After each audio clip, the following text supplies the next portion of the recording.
Hello everybody, welcome to Totally Tabled. My name is Shaggy, and today I'm doing a full solo playthrough of Aqua ROVE. This is a sequel to the original ROVE, and if you haven't seen my video for that one, please go check that out. There's a lot of similarities between the two games, but there are some subtle and important differences, which I'm going to show today. Now, I went ahead and I got everything set up. You want to randomize the 6 modules and then place them out just like this in a 2x3 grid. You then need to shuffle up the rest of the cards, place them in a deck here. Take the top card and put it off to the side. That's going to be our starting mission. You then want to deal your starting hand of cards. If you're playing on the normal difficulty, you'll deal yourself 5 cards. The hard difficulty, you just deal 4. And then for the impossible difficulty, you'll deal 3. I'm going to go for a bit of a challenge here and try to play this on hard. That's setup complete. We're ready to begin. Just like in the original ROVE, our goal is to complete 7 of these missions. Each one shows a pattern that we need to replicate here with these modules. Our starting mission is to squeeze. And you can see it shows 2 specific modules that need to be in specific places. And then those white boxes can be any modules, but they just need to be in that orientation. And we cannot flip or reorient that. We have to do it exactly as it shows there. Now, this is a slight difference from the original, because in the original, you only had 1 specific module that you needed to place somewhere. Here we have 2. So to do that, we need to move these modules around, and we use movement cards in order to do that. And this is the big change from the original. Rather than have each module move in a unique way, here, the movement cards themselves dictate how you can move the modules. The easiest way to explain is just to show it off. So I'm going to start by playing this movement card. That's going to give me 3 movement points. But if you look down here, it shows 2 different specific modules. If those modules are adjacent to each other, then we'll get an extra movement point. And look right here. Those 2 modules are adjacent. So this is actually going to give us 4 movement points. Keep in mind in this game that adjacency can be orthogonal or diagonal. Those 2 would also be adjacent. Just like the first one, there are these notches on the card that we can use to sort of count down our movement points, so we can orient it to the 4. And on the center of the card here, it's showing how we can move these modules. There's really 3 different types of movement. The arrow means that we can move the module as far as we want in one direction, in sort of an orthogonal direction, not diagonal. And during that movement, they can even pass over other modules. The only restriction is that they have to end up in a location that is adjacent to another module. And in fact, all the modules need to be in one connected group. So for my first movement point, I'm just going to move that module down like that. So that just cost me 1 movement point. I moved it in one direction as far as I wanted to, skipping over other modules. I'm going to spend another movement point to move that one down like that. I'm then going to go like this. And my last movement point like that.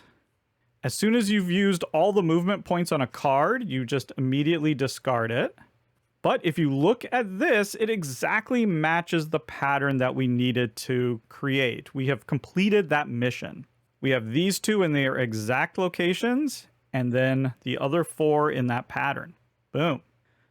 Now, when you complete a mission, you take the top card of your deck and you just put it right underneath that one, and that becomes your new mission. In the original game, the missions went horizontal. Now we're going vertical because we're going underwater. The other thing you get when you complete a mission is you get to draw a new movement card.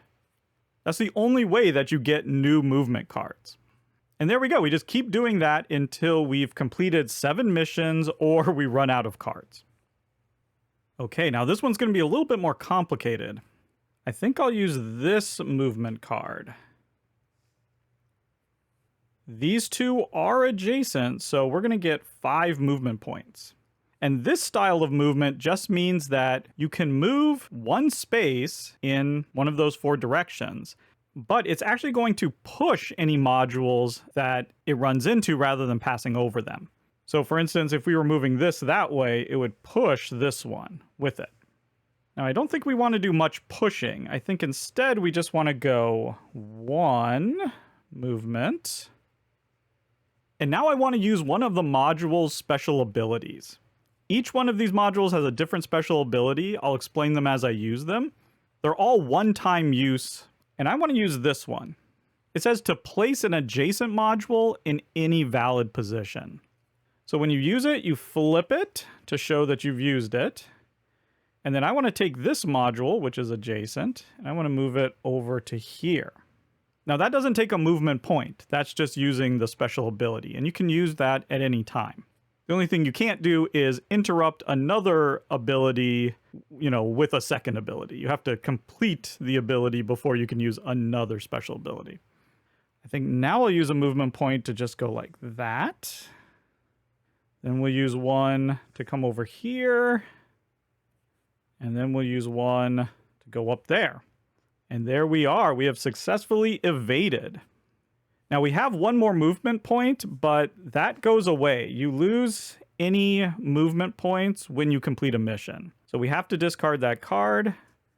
We get the next mission. And we get a new card.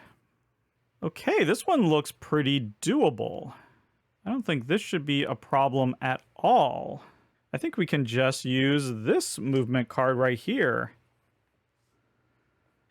Now, these are adjacent, so we are getting 4 movement points out of this. And this is the third type of movement. The little dot at the end basically just means that it can just move 1 space, and that's it. It doesn't push, it can't pass over anything. It just moves 1 space. But as you can see, we can move diagonally as well. And that's going to be really useful because I want to go 1, moving diagonally. I want to go 2, everything's still connected. And then I want to go 3, moving diagonally. And just like that, we've completed ping.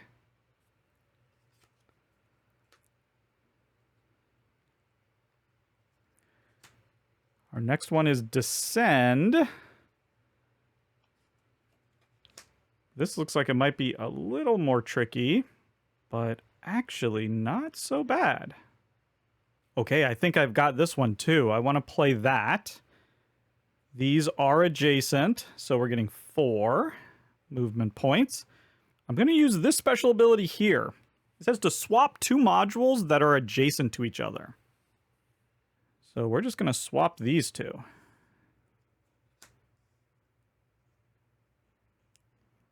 That puts the brain in position. And now it's just a simple matter of 1 move, 2 moves, and 3 moves. We have 1 movement point that we don't need. We'll just discard that. Our next mission is Shelter. And our deck has run out, so we take the discard pile. We don't shuffle it. We just flip it over, and it becomes the new deck. And we get a new card. So we're doing great. We've been able to accomplish every mission with just using 1 card. So we haven't lost any cards yet. And we still have loads of special abilities, so we're doing fantastic. This one looks a little bit more tricky, though. We might have to make some interesting moves here. Let's see. Oh, I forgot to flip this. Gotta flip it when you use it. So I'm looking at the brain here. If we move this down and the brain over, we could also move that. We need to move it diagonally. We have no diagonal movement, so that could be a problem. We could discard one of our cards and draw 2 in order to try to get some diagonal movement. We also have this one, which lets us ignore one of the requirements. So we could basically just say that one of these things could be anything rather than a specific type of module. This could be a good opportunity for using that, because then we could just move this down here, move that over. Yeah, I like that. I think we could probably just use this. That'd give us 5 movement. Yeah, we'll do that. So we got 5 movement there. I think we want to go, yeah, 1, 2, so 1, 2. We then want to go 3. Ah, we're going to be 1 short, aren't we? Let's spin this. That'll give us 2 more movement points. So that can be 1, 2. And then we can spin 1 to come down here. And then we'll use this to ignore that position. This is in position, and boom, we've got it. Okay, that took a little bit more work, but it worked out in the end. We now have struggle.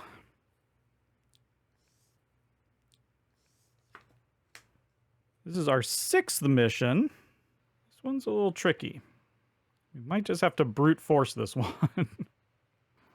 Okay, yeah, let's get these 4 movement, because those are adjacent. Oh no, but I actually want this diagonal movement. Okay, we're going to start here with just 3, because I want to go...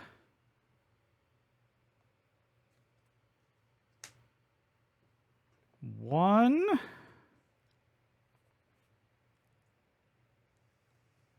2, 3. And we've used all of that. And now let's just use this, because I think I can just go...